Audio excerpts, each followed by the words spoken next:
राजा जनक ने सीता स्वयंवर में राजा दशरथ को निमंत्रण क्यों नहीं भेजा, ये जानते हैं। दोस्तों, एक बार राजा जनक के शासनकाल में एक व्यक्ति का विवाह हुआ।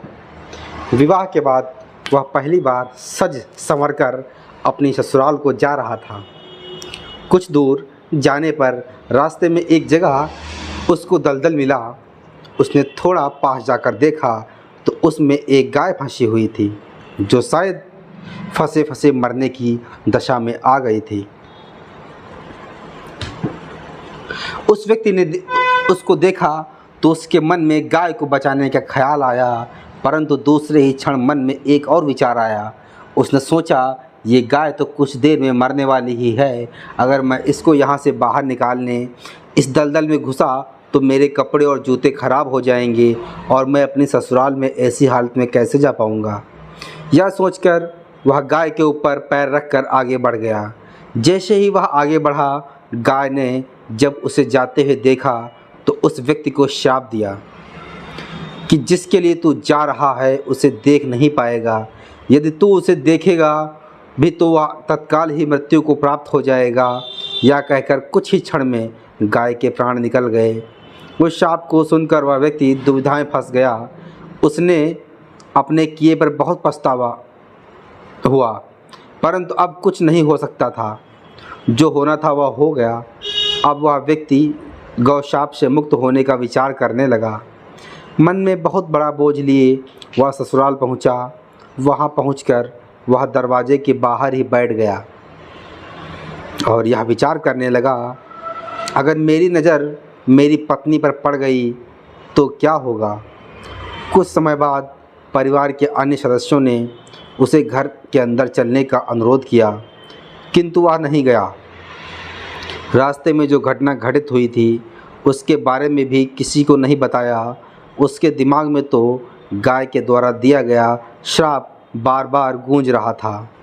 जब उसकी पत्नी को उसके घर के अंदर ना आने की बात पता चली तो उसने अपने घर वालों से कहा कि चलो मैं ही चलकर उन्हें घर के अंदर लेकर आती हूँ।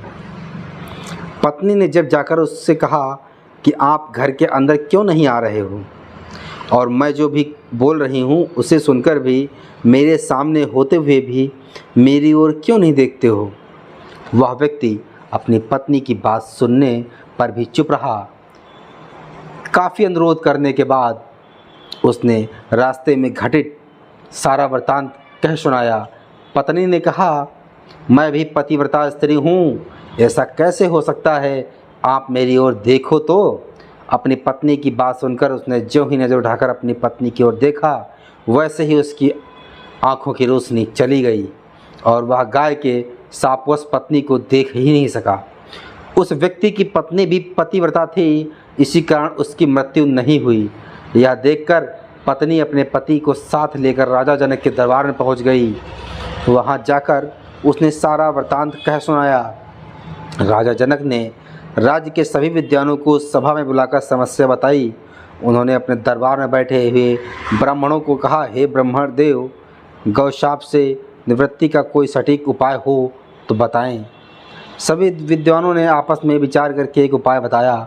उन्होंने कहा कि यदि कोई पतिव्रता स्त्री छलनी में गंगा जल लाकर उस जल के छींटे इस व्यक्ति की दोनों आँखों पर मारे तो गौशाप से मुक्ति मिल सकती है तथा इसकी आँखों की रोशनी पुनः लौट सकती है। राजा ने पहले अपने महल के अंदर की रानियों सहित सभी स्त्रियों से पूछा तो राजा को सभी के पतिव्रता होने में संदेह की सूचना मिली। ऐसा सुनकर राजा जनक चिंतित हो गए। तब उन्होंने आसपास के सभी राजाओं को सूचना पहुंचाई। उन्होंने उन्हें संदेश में कहा, उनके राज्य में यदि कोई पतिव्रता स्त्री है तो उसे सम्मान राजा जनक के दरबार में भेज दिया जाए।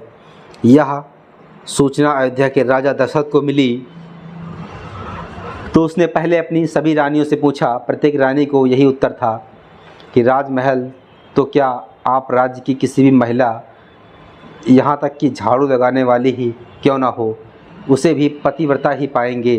राजा दशरथ को इस समय अपने राज्य की महिलाओं पर आश्चर्य हुआ और उन्होंने अपने राज्य की सबसे निम्न कार्य के अनुरूप मानी जाने वाली सफाई करने वाली को बुलाया। उस महिला से राजा दशरथ ने सम्मान पूर्वक पतिव्रता होने के बारे में पूछा तो उस महिला ने स्वीकृति में सिर हिला दिया। तब राजा ने यह दिखाने के लिए कि अयोध्या का राज्य सबसे उत्तम है, उस महिला को ही राज्य सम्मान के साथ जनकपुरी को भेज दिया। राजा जनक ने उस महिला का पूर्ण राशि ठाट बाट से स्वागत किया, सम्मान किया। तब राजा ने उस महिला को समस्या बताई, साथ ही ब्राह्मणों द्वारा जो उपाय बताया गया वो भी बताया। महिला ने राजा को उस कार्य को करने की स्वीकृति दे दी। अगले दिन महिला छलनी लेकर गंगा किनारे गई। वहां पहुंचकर उसने प्रार्थना की, हे गंगा माता, यदि मैं पूर्ण पतिव्रता हूँ, यदि मैंने अपने तन और मन से अपने पति को ही परमेश्वर माना है, तो गंगा जल की एक बूंद भी छलनी से नीचे नहीं गिरनी चाहिए। ऐसी प्रार्थना करके जब उसने गंगा जल को छलनी में भरा तो जल की एक बूंद भी नीचे नहीं गिरी। यह पवित्र गंगा जल कहीं रास्ते में छलक कर नीचे न गिर जाए, यह सोचकर उसने थोड़ा सा गंगा जल नदी में ही गिरा दिया और पानी से भरी छलनी को लेकर राज दरबार में आ पहुंची। राजा और दरबार में उपस्थित सभी नर नारी यह दृश्य देखकर आश्चर्यचकित रह गए। तब उस महिला को ही उस व्यक्ति की आंखों पर छींटे मारने का अनुरोध किया गया। उसने ज्यों ही गंगाजल के छींटे उस व्यक्ति की आंखों पर मारे, त्यों ही उसकी आंखों की रोशनी वापस आ गई। ये देखकर दरबार में उपस्थित लोग बहुत ही प्रसन्न हुए। तब उस महिला को पूरे राज सम्मान के साथ पारितोषिक दिया गया। जब उस महिला ने अपने राज्य को वापस जाने की अनुमति मांगी तो राजा जनक ने अनुमति देते हुए जिज्ञासावश उस महिला से उसकी जाति के बारे में पूछा। तब उस महिला द्वारा बताए जाने पर राजा आश्चर्यचकित हो गए। यही कारण था कि सीता स्वयंवर के समय राजा ने सोचा कि जिस राज्य की सफाई करने वाली इतनी पतिव्रता है तो उसका पति कितना शक्तिशाली होगा। यदि राजा दशरथ ने उसी प्रकार के किसी व्यक्ति को स्वयंवर में भेज दिया और अगर उसने धनुष संधान लिया तो क्या होगा। राजकुमारी किसी निम्न श्रेणी के व्यक्ति को न वर लें। यही सोचकर अयोध्या नरेश राजा दशरथ को निमंत्रण नहीं भेजा, किंतु विधाता की लेखनी को कोई आज तक टाल ही नहीं सका। वही हुआ जो होना था। अयोध्या के राजकुमार वन में विचरण करते हुए अपने गुरु के साथ जनकपुरी पहुंच ही गए तथा धनुष तोड़कर राजकुमार राम ने सुकुमारी सीता का वरण कर लिया।